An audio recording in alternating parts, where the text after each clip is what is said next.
লোকসভায় কংগ্রেসের দলনেতা তথা পশ্চিমবঙ্গ প্রদেশ কংগ্রেসের সভাপতি অধীর রঞ্জন চৌধুরী সাংবাদিক সম্মেলন। দেখুন বিস্তারিত। আজকে আমরা পদযাত্রা করেছিলাম গান্ধী কলোনি থেকে ওই বিটি কলেজ পর্যন্ত। পদযাত্রা যখন শেষ হয় স্বাভাবিকভাবে আমি তো বাড়ি ফিরে যাব, শহরের মধ্যে বাড়ি, তাই স্বাভাবিকভাবে ঘর মাখতে হয়ে গেছিলাম, বললাম বাড়ি ফিরে যাব, স্নান টান করবো, তারপর আবার আসবো যেমন এসেছি, কারণ আমার আবার প্রোগ্রাম আছে এরপরে সেকেন্ড হাফে জঙ্গিপুর, তারপরে আবার বহরমপুর, ওটা দিন এই চলে আমার। এই জন্য বাড়ি ফিরে যাচ্ছি, হঠাৎ করে গঙ্গার ধার থেকে এই হঠাৎ করে চিৎকার, গো ব্যাক গো ব্যাক, তার সঙ্গে কতগুলো গালাগালি। আমি বিরক্ত হয়ে নামলাম, কী ভাই কী বলছো বলো, নির্বাচন করা তোমাদের অধিকার আছে, আমাদের অধিকার আছে, কি বাদদামি হচ্ছে গেল, কী বলছো বলো, আপনি 5 বছর কিছু করেননি, তাহলে বস 5 বছর কী করেছি তোকে বুঝাচ্ছি আমি। একবারে চুল্লু খেয়ে উল্লু হয়ে পরিষ্কার পরিচ্ছন্নভাবে তৃণমূল নেতাদের নির্দেশে আদেশে একটা বাধা দেওয়া এবং বাধা দেওয়ার মধ্যে দিয়ে বার্তা দেওয়া বহরমপুরবাসীকে যে আমরা মস্তানি যখন করছি প্রার্থীর বিরুদ্ধে, তখন আপনাদের বিরুদ্ধে করব, অতএব ভোট থেকে আপনারা বিরত থাকুন। 1, 2 নম্বর, কংগ্রেস করা চলবে না। ঠিক এই জিনিসই গত পৌর নির্বাচনে এখানকার টিএমসি করেছিল। শহরে আমি যেখানেই যাচ্ছি প্রচার করতে, ভোটের দিন তার প্রচার না, যেদিন আমি ভোটের দিন যেখানেই যাচ্ছি বা ভোটের আগেও আমি যেখানে প্রচার করতে গেছি, একটা সূক্ষ্মভাবে ষড়যন্ত্র তৈরি করে আমাকে ডিস্টার্ব করা, এই পথ অবরোধ করে, অর্থাৎ আমার গাড়ি যাচ্ছে, রাস্তায় বসে পড়ছে, গো ব্যাক স্লোগান। ভোটের দিন পর্যন্ত এই জিনিস হয়েছে, আমি কোথাও যেতে দিচ্ছে না আমাকে, তখন এখানকার পুলিশ তাদেরকে মদত করছে, কিছু ক্রিমিনাল এসে রাস্তায় বসে যাচ্ছে, পুলিশ দাঁড়িয়ে থাকছে। গত পৌরসভায় এই দৃশ্য আমি দেখেছি, আবার এবারও ঠিক একই দৃশ্যের পুনরঅভিনয় হচ্ছে। অর্থাৎ নির্বাচনের আগে শহরের মানুষের কাছে একটা বার্তা পাঠিয়ে দেওয়া যে তৃণমূল সন্ত্রাস তৈরি করতে পারে, প্রার্থীকে যখন পেরেছে তোমাদেরকেও পারবে, অতএব কংগ্রেস করে লাভ নাই, এই বার্তাটা দিতে চাইছে খুব পরিকল্পিতভাবে। এইসব ছেলেরা হঠাৎ করে গো ব্যাক স্লোগান, 5 বছরে কী করেছেন, এইসব এদের মাথাতে আসার কথা না। একদম পরিষ্কারভাবে চুল্লু খাইয়ে বলে দেওয়া হয়েছে যে এই জিনিস করতে হবে। এবং বহরমপুর শহরে যখনই আমি কোনো নির্বাচনী প্রচারে বার হব, এই জিনিসের পুনরাবৃত্তি আবার হবে। তাই নির্বাচন কমিশনকে আমার বলার দায়িত্ব বলেছি, আমরা যা যা করার চেষ্টা করছি। আমরা নিজেরা কোনো কমজোর ব্যক্তি নয়। গতবার নির্বাচনের দিন যখন বুথে ভোট লুট হচ্ছিল, তখনও তাদের সঙ্গে আমি ধস্তাধস্তি লড়ালড়ি করেছি, আজও করব। ইচ্ছা একদম পরিকল্পিতভাবে একটা ভয় ভীতির, মানে কী বলবো আপনাকে, কালকে আমার একটা চড়ক পুজোতে নেমন্তন্ন ছিল, তারা মাইক ঠ্যাক রেখেছিল অযোধ্যানগরে, যে একটা উদ্বোধন অনুষ্ঠান হবে, হয়তো একটা গান টান হবে, মাইক ট্যাগ রেখেছিল। হঠাৎ তৃণমূলের তরফ থেকে মস্তানদের ফোন আসতে আরম্ভ করলো যে অধীর চৌধুরীর জন্য যদি মাইক থাকে তাহলে তোমাদের বিপদ। সে বেচারি সাধারণ মানুষ, তারা ভয় পেয়ে মাইক ট্যাগ সরিয়ে দিল। আমি গিয়েছি, তারা অস্বস্তিতে পড়ে গেছে যে আপনাকে নেমন্তন্ন করে নিয়ে এসছি, অতিথি করে নিয়ে এসছি, অথচ মাইক রাখার ক্ষমতা নেই। আর কোনো ব্যাপার না, মাইক আর কী বলতাম, কেমন আছেন এটাই বলতাম, আপনারা ভালো থাকুন, ভালো আছেন এটা জেনে ফেরত যায়। আমার ওখানে প্রতি বছরই যাই ওখানটায়।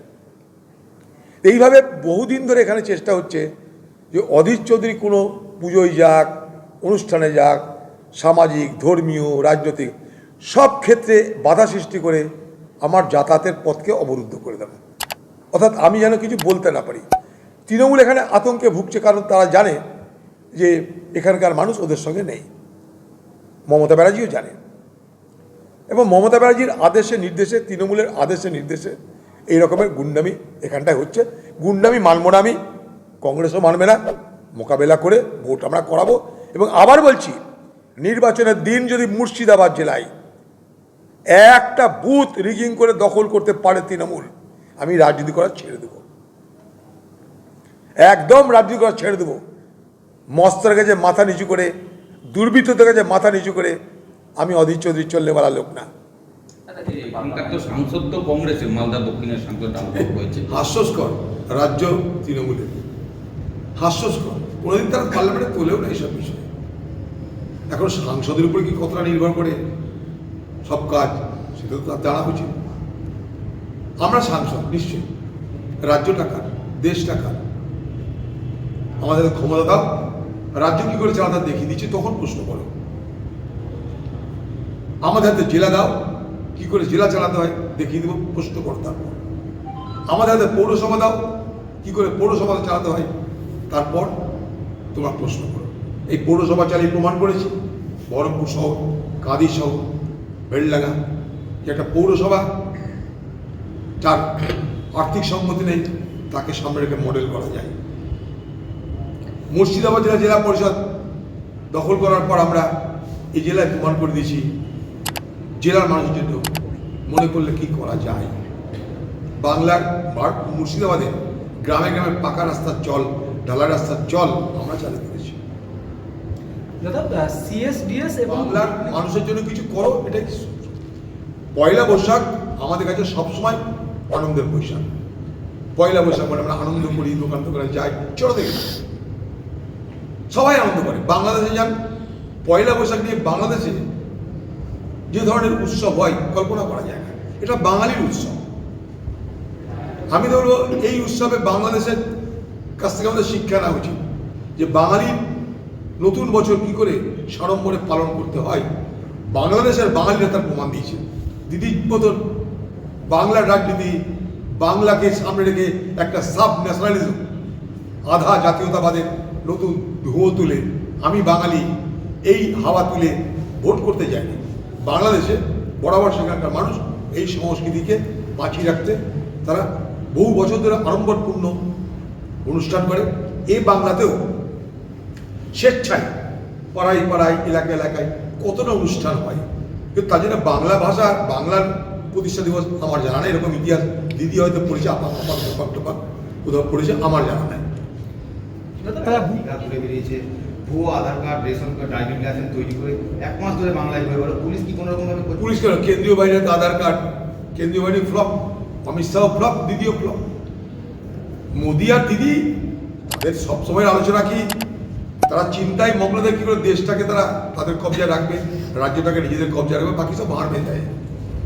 তারা এইসব চিন্তাতে মগ্ন। আজকে গৃহমন্ত্রী সে বলে আমার দেশের সুরক্ষা নিশ্চিত, এগুলো তার প্রমাণ। আধার কার্ডের মানেটা কি আছে? আধার কার্ড না থাকলে রেশন দেওয়া হবে, কিন্তু সে আধার কার্ড নিয়ে টেরোরিস্টরা ঘুরে বেড়াচ্ছে। বাংলায় কেউ জানেও না, খবর রাখে না। ও তো এনআইএ খবর দিয়েছে তাই তারা জেনেছে, না তো বাংলার লোক জানে? বাংলার পুলিশ কি জানে? আবার বলছি, এনআইএ ধরুক, সিবিআই ধরুক, ইডি ধরুক, গ্রেপ্তার নিয়ে যেন সাম্প্রদায়িক রাজনীতি না হয়। দাদা পয়লা বৈশাখ পুজো গিয়েছিলেন, সেখানে একটা জায়গাতে আপনি মানে পুজো দিচ্ছিলেন বা কিছু একটা টাকা দিচ্ছিলেন, সেরকম একটা ভিডিও নিয়ে এবার কমিশনের দ্বারস্থ হচ্ছে তৃণমূল, কি করবেন? আমি কিন্তু টাকা ওইভাবে দিইনি। আমি ওখানকে বললাম দানপত্র আছে আপনাদের। কোনো মন্দিরে গেলে কি হয়, সাধারণত হিন্দু মন্দিরে গেলে দানপত্রে মানুষ কিছু দেয়। তো আমি তো যেচে গেছি, তো ওখানকার দানপত্র খুঁজলাম, বলছে দানপত্রটা দিতে চাও, যদি সম্ভব হয় টাকাটা একটু দিলে এটা আমার দান করা থাকে। সেটা যদি অপরাধ হয় অপরাধ, আমি ওইসব মানসিকতা নিয়ে করিনি। কারণ টাকা আমার কাছে নেই, আর টাকা দিয়ে ভোট করার ক্ষমতা আমি কেন, আমার বাবারও নাই। কারণ আমি হচ্ছি বাংলার এবং ভারতবর্ষের যে বিপিএল এমপি, আমার কাছে টাকা পয়সা নেই। এটা মন্দিরে গেছি, পুজো হচ্ছে, একটা মনে হয় একটা দান পাত্রে কিছু দিই। এটা যে কোনো ধর্মাবলম্বী বা মানুষের কথা ছেড়ে যে কোনো মানুষ কোনো জায়গায় গেলে, হিন্দুরা কোনো মন্দিরে গেলে এটা দিতে হয়, এটুকু আমি জানি। যে 4 আনায় দেয়, 10 টাকায় দেয়, 5 টাকায় দেয়, 10 টাকা দিতে হয়। কারণ মন্দির পুজো হচ্ছে, সেই জন্য আমি দিয়েছি, অন্য কোনো কারণে নয়। 2-4 হাজার টাকা দিয়ে অত বড় গ্রামকে আমি করে দিতে পারবো? যদি অন্যায় হয় তাকে অন্যায়। इस पर कहा है कि नवरात्रि के महीने पे तेजस्वी यादव मछली खा रहे हैं और सावन के महीने में राहुल गांधी मटन खा रहे हैं। ये सरासर सनातन के विरोध है और ये मोदी बेकार मुद्दा सुनते सुनते लोग थक गए हैं। बेरोजगारों की बात करो, आम लोगों की रियायत कैसे मिले होम की बात करो, किसानों की बात करो, श्रमिकों की बात करो, मजदूरों की बात करो, नहीं तो फिर फजूले बहाना बनाते हुए आम लोगों को गुमराह करना चाहते हैं, आम लोगों को निगाह भटकाने की ये सारे प्रयास है। एनआईए ने कोलकाता के बेंगल रहा है। बीजेपी कह रही है बंगाल सेफ लोकेशन है ये उग्रवादियों के लिए। बीजेपी की जहाँ जहाँ सूबे हैं वहाँ के उग्रवादी नहीं है। मणिपुर में क्या हो रहे हैं? मणिपुर के बारे में इतना तेज रूप क्यों नहीं दिखाते हैं?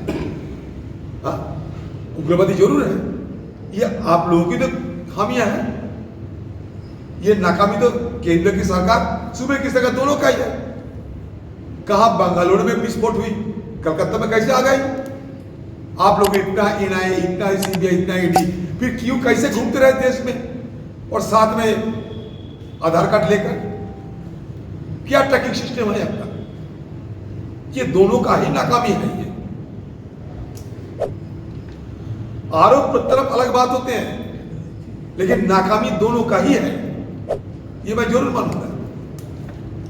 তারা বলছে যে মূল্য বৃদ্ধির জন্য তারা ক্ষিপ্ত, 62% মানুষ তারা বেকারত্বের জন্য ক্ষিপ্ত, এবং মাঝখানে যে সেন্সাস অর্থাৎ কাস্ট সেন্সাস যেটা সেই ইস্যুটাও চলে আসছে। লোকসভা ভোটে কি এগুলো কোনো প্রভাব পড়বে? তো পড়বেই, নিশ্চয় প্রভাব পড়বে। মানুষের ঘরে ঘরে বেকারত্ব, মানুষের ঘরে ঘরে রোজগার নেই, বাজারে গেলে আগুন, প্রভাব পড়বে না?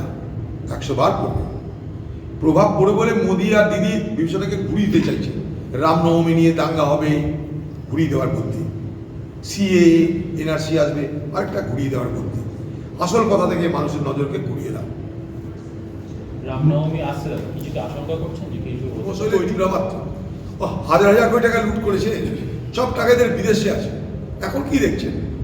এরকম কত জ্যোতিপ্রিয় মল্লিক আছে দিদির দলের সম্পদ।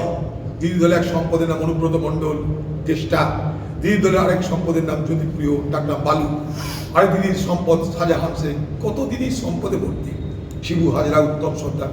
দিদি এইসব অর্নামেন্ট নিয়ে চলেন। এগুলো দিদির সাফল্যের চূড়ায় একটা একটা করে অলঙ্কার। অনুব্রত মণ্ডল একটা অলঙ্কারের নাম, বালু অর্থাৎ জ্যোতিপ্রিয় একটা অলঙ্কারের নাম, পার্থবাবু একটা অলঙ্কারের নাম, শাহজাহান একটা অলঙ্কারের নাম, উত্তম সর্দার, শিবু হাজরা আরেকটা অলঙ্কারের নাম। এরকম অলঙ্কার খচিত দিদির এই মুকুটে কত কিছু পাবেন, সময় যাক বুঝবেন। দাদা, আগামীকাল পয়লা বৈশাখের ছক কষার জন্য এইসব এখানে জায়গা পশ্চিমবঙ্গ তো সেফ হেভেন না বরাবরই। এখানকার জঙ্গিদের নিরাপদ আশ্রয় আছে, কারণ এখানকার পুলিশ ব্যস্ত কোন কাজে?